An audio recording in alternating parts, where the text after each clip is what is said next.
Welcome back to Pavan Bagh academy और मैं हूं आपका इंग्लिश दोस्त। दोस्तों, चलिए, तो हमने जो सफर कुछ 6 महीने पहले शुरू किया था क्लास 10 के लिए बात मैं अभी कर रहा हूं कि क्लास 10 का अभी आखिरी लेसन जो है वो हम देखने जा रहे हैं। Unit 4.6, a brave heart dedicated to science and humanity. ठीक है, तो चलिए आगे बढ़ते हैं, देखते हैं क्या क्या है।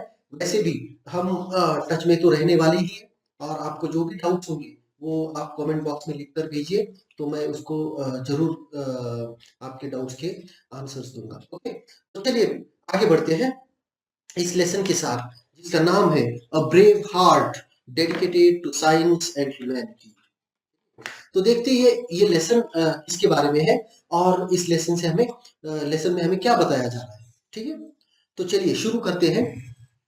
A brave heart dedicated to science and humanity, the history of men's progress from the darkness of ignorance to the glorious light of knowledge and enlightenment is full of chapters that tell of extraordinary men and women.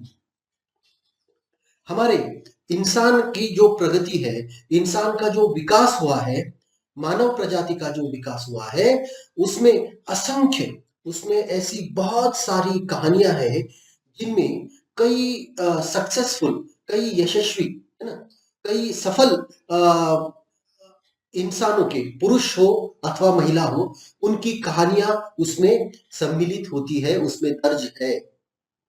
These men and women worked with great courage, commitment, dedication, and singleness of purpose in their effort to attain what seemed to be unattainable.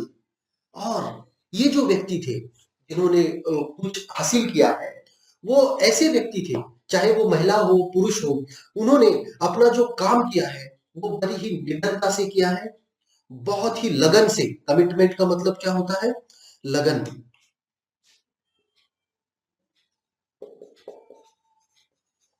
Commitment का मतलब होता है उन्होंने अपना काम करेज, करेज मतलब, करेज मतलब निडर होकर, है ना, बिना डरे, निडर होकर, कमिटमेंट के साथ, डेडिकेशन भी वही होता है, पूरा खुद को पूरा झोंक देना। और singleness of purpose, singleness of purpose क्या होता है?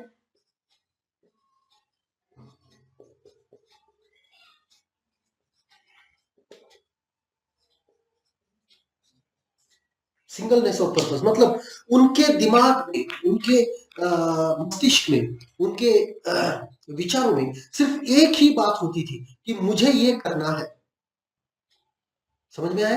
तो वो जो कहते हैं कि उन्होंने जब सोचा, ठान लिया कि मुझे ये करना है, तो उन्होंने बाकी सारी चीजों की ओर ध्यान देना बंद कर दिया और एक ही चीज पर वो ध्यान देते रहे कि मुझे ये करना है ना। तो ये जो लोग थे, ये जो व्यक्ति थे, तो ये सारी व्यक्ति ऐसी व्यक्तित्व है जो पूरी लगन से, निडर होकर, पूरे विश्वास के साथ और सिर्फ एक ही चीज की ओर देखते हुए वो आगे बढ़े, और इसीलिए वो सब कुछ वो पा सके जिसको हम समझते थे कि ये कोई भी नहीं कर सकता। उन्होंने ऐसा कर दिखाया जो कोई भी नहीं कर सका था या कोई भी करने की सोच भी नहीं सकता।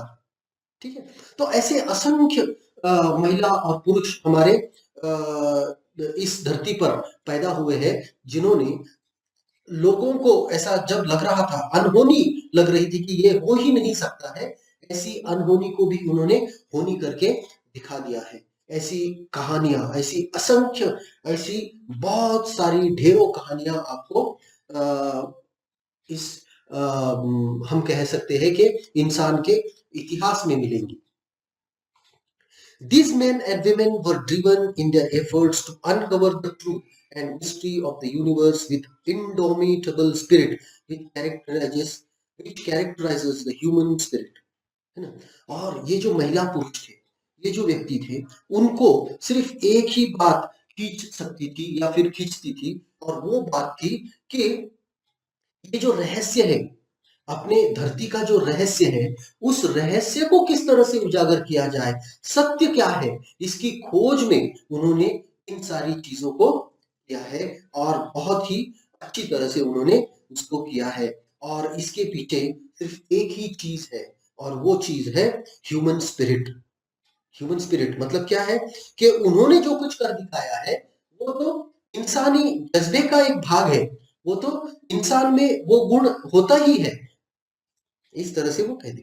And this is the spirit that drew Columbus and Vasco da Gama to sail to unknown seas, Robert Peary to rest to the pole, sir Ronald Ross to fight against malaria, Hillary and Tenzing to reach the top of Everest, and Armstrong and his team to go to the moon.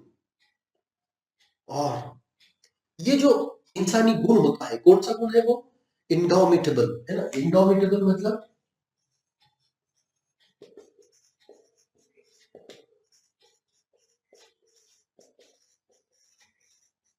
हार न मानने वाला ये जो गुण होता है वो इंसान में मौजूद है। कई लोग उसको पहचानने में भूल कर देते हैं, कई लोगों को वो पहचान में नहीं आता है, पर हर एक इंसान में ये गुण अवश्य होता है। क्यों? कि वो गुण ही इंसान को बाकी जानवरों से, बाकी प्रजातियों से अलग करता है। और इसी हार न मानने के गुण की वजह से ही देखिए कोलंबस ने अमेरिका की खोज की, वास्को द गामा भारत तक आया। इसी हम क्या कह सकते हैं कि इसी जो हार मानने न मानने वाले जो गुण होता है उसी की वजह से रॉबर्ट पियरी नॉर्थ पोल तक गया है, पोल तक गया है, मतलब नॉर्थ पोल या south pole. Ronald Ross to fight against, Ronald Ross को डॉक्टर सर रोनाल्ड रॉस जो है उनको मलेरिया से लड़ने की ताकत भी इसी हार न मानने की गुण की वजह से ही मिली थी। और शेरपा तेनसिंग हो या फिर हिलरी एडमंड हिलरी हो, इन दोनों को भी अगर एवरेस्ट पहली बार चढ़ाई करने की उनमें सोच उभरी थी तो वो कर पाए। क्यों? कि वो हार मानने वालों में से नहीं थे। और आखिर में हम सबको पता है कि नील आर्मस्ट्रांग हो, ये चांद पर जा पहुंचे का कारण भी यही आदमी का, यही इंसान का हार न मानने वाला indomitable. One great woman who dedicated her life to the cause of science and to the welfare of humanity is Madame Curie. और ऐसी ही एक स्त्री के बारे में आज हम देखने वाले हैं जिसने अपना सारा जीवन, जिसने अपना पूरा जीवन सिर्फ इंसान के लिए बिताया है, अगले इंसानियत के लिए बिताया है। The discoverer of radium. और ये मैडम क्यूरी कौन है? जिन्होंने रेडियम की खोज की है वो। The mere statement that Madame Curie discovered the radium will never tell the true story of extraordinary courage, determination, and singleness of purpose that this noble woman showed in the face of extreme poverty, pain, and suffering that comes along with such condition. ठीक है, अगर सिर्फ हम ऐसा कहेंगे कि उन्होंने radium की खोज की तो हमें इसके पीछे क्या क्या हुआ है इन सारी चीजों का कभी भी पता नहीं चल पाएगा। क्यों?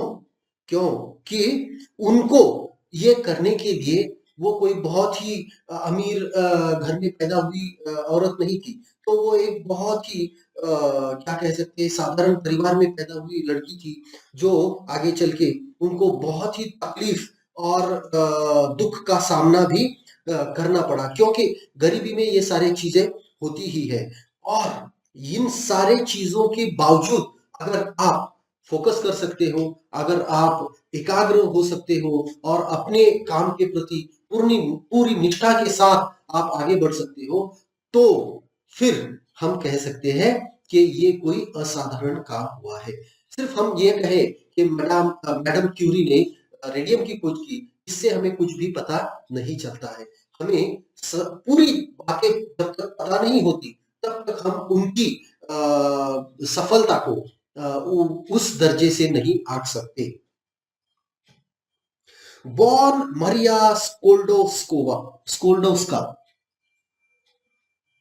in Warsaw, Poland on November 7, 1867, Marie Curie's childhood dream was to study science in Paris, but her father could not afford the expense for this. और जन्म के समय मारिया स्क्लोडोस स्क्लोडोव्स्का स्क्लोडोव्स्का मारिया स्क्लोडोव्स्का नाम से उनका जन्म हुआ था, उस घराने में उनका जन्म हुआ था। और वॉर्सॉ जो पोलैंड की राजधानी है, वहां पर उनका जन्म हुआ था 7 नवंबर 1867 में, है ना। और उनका बचपन से एक सपना था कि उनको साइंस पढ़ना है। और कहाँ से पढ़ना है? तो पेरिस, है ना। पेरिस मतलब यूरोप में सबसे बड़ा सेंटर अगर साइंस का कोई उस जमाने में था तो वो था पेरिस। तो पेरिस में पढ़ना, पर उनके पिता उनके पढ़ाई का पूरा खर्चा नहीं उठा सकते थे, क्योंकि वो बहुत ही साधारण परिवार से थे, ठीक है।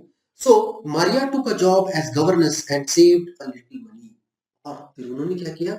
एक आया का, ठीक है नहीं, एक आया का काम किया। एक घर में वो काम करती थी, जिससे वो जितना भी कमाती थी उसको एक बाजू में उसने रख दिया था। With that little money she finally went to Sorbonne, the university of Paris, to study science. और उन्होंने जितना भी पैसा बाजू में रखा था, उस पैसे को लेकर आखिर वो पेरिस की जो यूनिवर्सिटी है सोरबोन, वहां पर वो गई साइंस पढ़ने के लिए। Her father could send her only a small amount, and her life in the university was disheartening experience in poverty and hunger. और वो गई तो थी, पर उनकी वहां पर उनका जो जीवन था वो बहुत कठिनाइयों से उनको गुजारना पड़ता था, क्योंकि उनके पिता उनको बहुत ही कम रकम भेज सकते थे। इसलिए उस यूनिवर्सिटी में उनको पॉवर्टी मतलब गरीबी, और कभी कभी उनको भूख का भी सामना करना पड़ता था। She lived only on bread, butter and tea, and she often fainted for lack of food. और बहुत बार तो उन्होंने ब्रेड बटर और चाय पे ही दिन निकाले थे। और कई बार तो उनको कमी की वजह से, मतलब खाना कम था इसलिए एनर्जी कम आती थी, उसकी वजह से वो चक्कर आकर भी बहुत बार गिरी है।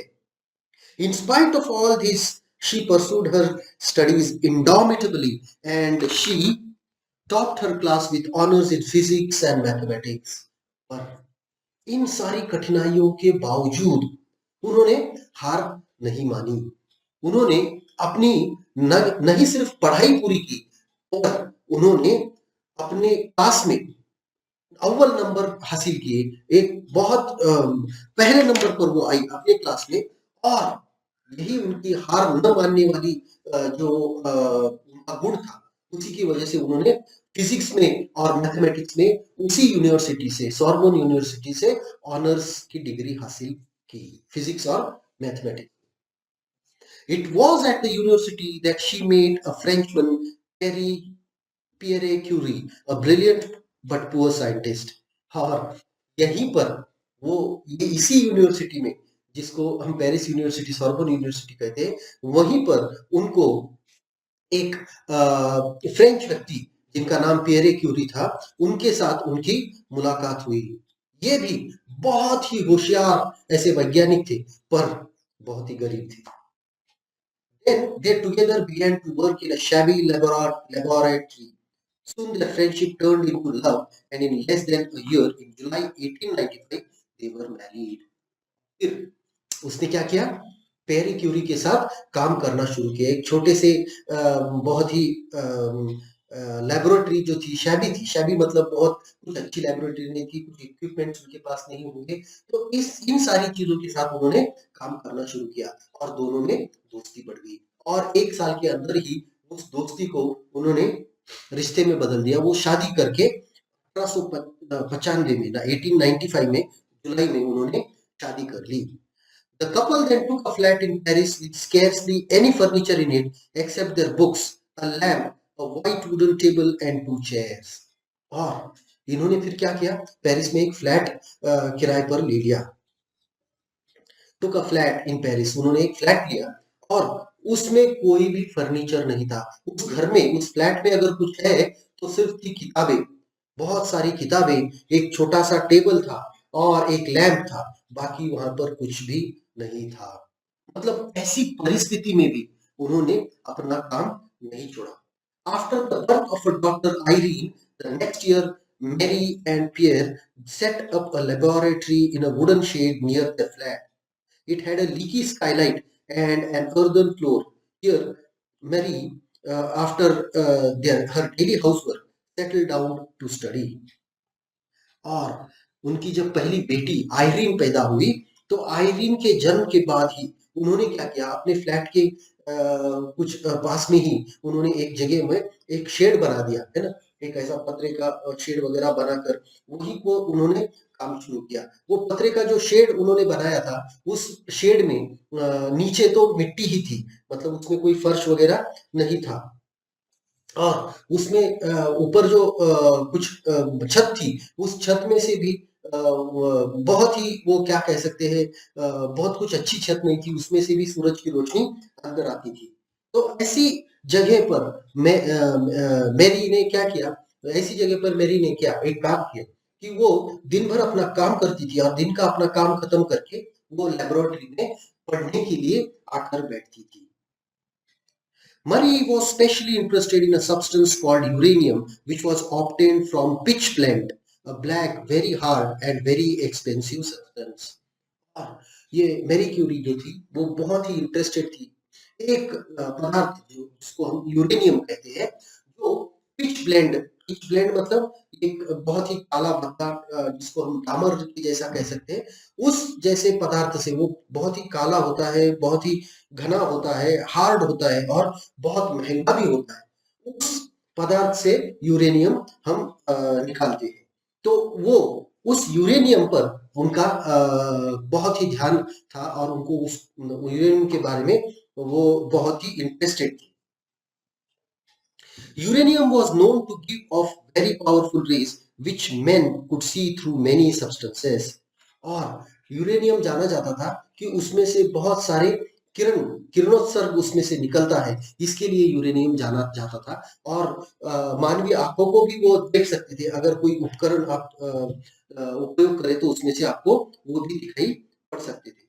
Now Murray discovered that what was left after obtaining uranium was even more powerful. और उन्होंने सोचा, उन्होंने ऐसा काम किया और ये दिखा दिया कि जब हम आप यूरेनियम निकालते हो पिचब्लेंड में से, जो बाकी कुछ रह जाता है वो उससे भी ज्यादा क्या कह सकते हैं, पावरफुल है, उससे भी ज्यादा ताकतवर है। Later on, Pierre and Mary found that there was not one but two new substances giving off these rays, although they had not yet been able to obtain either of them. और फिर ये दोनों पति पत्नी ने मिलकर ऐसी खोज की कि वो पिच ब्लेंड में यूरेनियम निकालने के बाद भी जो कुछ बचता है वो कोई एक पदार्थ नहीं है, वो दो अलग अलग पदार्थ है। और दो अलग अलग हम कह सकते हैं पदार्थ है, लेकिन लेकिन वो दोनों को अभी तक किसी ने पहचाना नहीं था, उसको किसी ने नाम तक अभी तक नहीं दिया था। They called one of them polonium in honor of her country, Poland, and the other was radium. Radium is the most powerful of radioactive elements. और फिर वो दो पदार्थ को उन्होंने अपनी ओर से नाम दिए।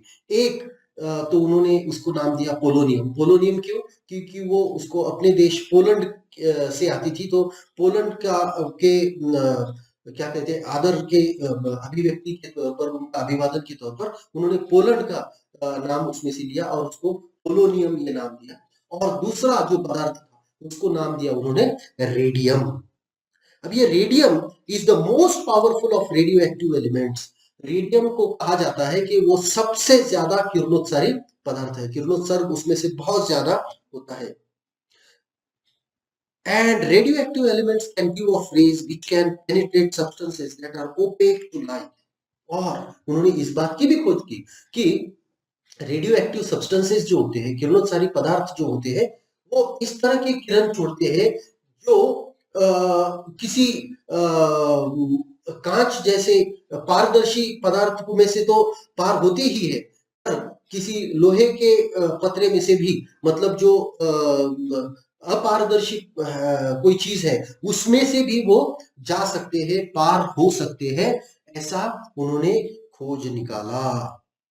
There was another French scientist called Henri Becquerel, who in 1896 had discovered that uranium possessed this property, but polonium and radium is radioactive in much higher degree. और 1896 में एक दूसरे जो साइंटिस्ट थे जिनका नाम हेनरी बेक्वेरेल था, उन्होंने ये भी तो ढूंढ निकाला ही था कि यूरेनियम में ये क्वालिटी होती है। क्या क्वालिटी होती है? ये गुण होता है कि वो अपारदर्शी पदार्थ में से भी पार पा सकता है। ऐसी खोज हेनरी बेक्वेरेल ने की 1896 में।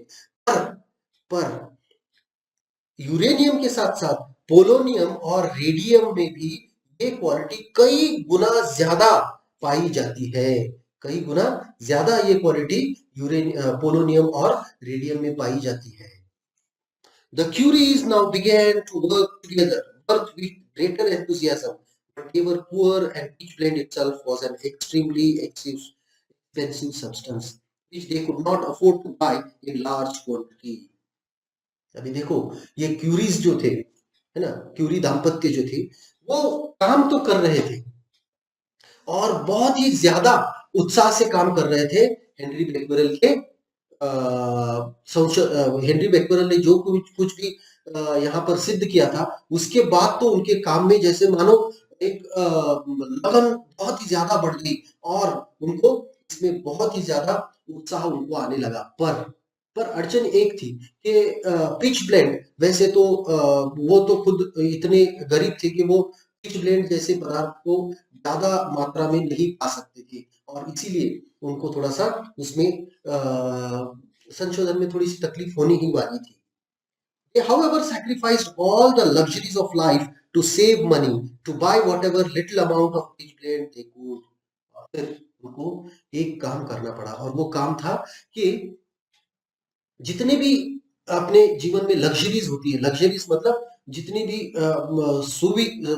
सुविधाएं होती है अपने जीवन को हम आसान बनाने के लिए, है ना, सुविधाएं मतलब जरूरतें नहीं, सुविधाएं। तो जितनी भी सुविधाएं हो सकती थी उन्होंने त्याग दी, सारी सुविधाओं का उन्होंने त्याग किया और जितने भी पैसे बचे उसमें से वो पिच ब्लेंड खरीद कर लाते थे। दे लिव्ड इन अटर प्यूनेरी, मतलब उन्होंने बहुत गरीबी में अपना जीवन बिताया। Not buying costly food and warm clothes for extremely cold Parisian winter.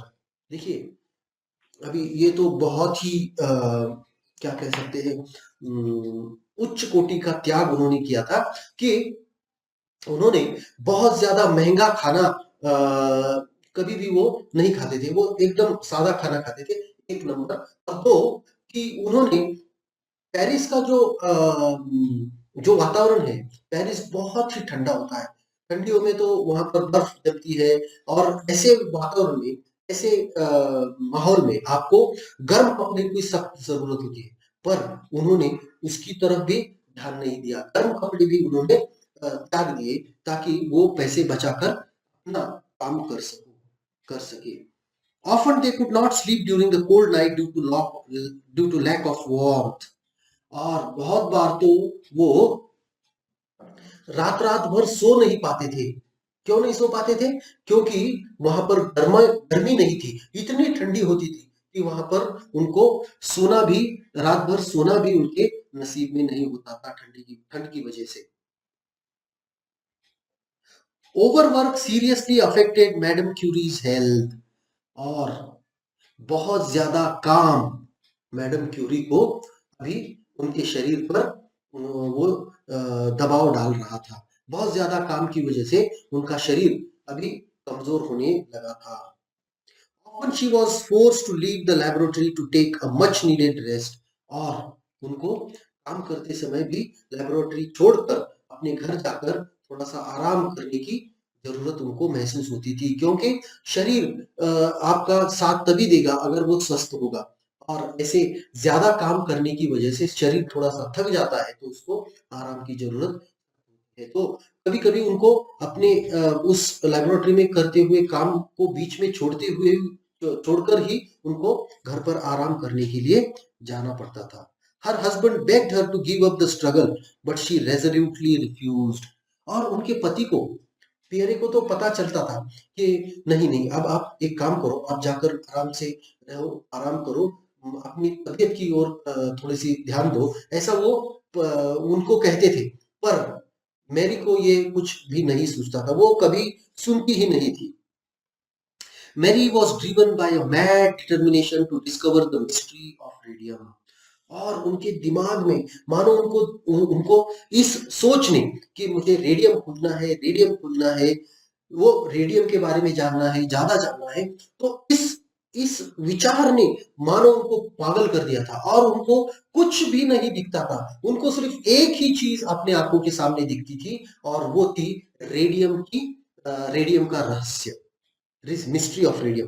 With courage, she faced all the miseries of life of poverty and carried on with her research along with her husband who loved and supported her. और फिर उन्होंने क्या किया? बहुत ही निडरता से इस सारी परिस्थितियों को उन्होंने सहा। किन परिस्थितियों को? ये गरीबी को, इस तबीयत की जो उनकी खराब होती थी उसको, सारी चीजों को उन्होंने सहा और वो अपना काम करते हुए आगे बढ़ती रही।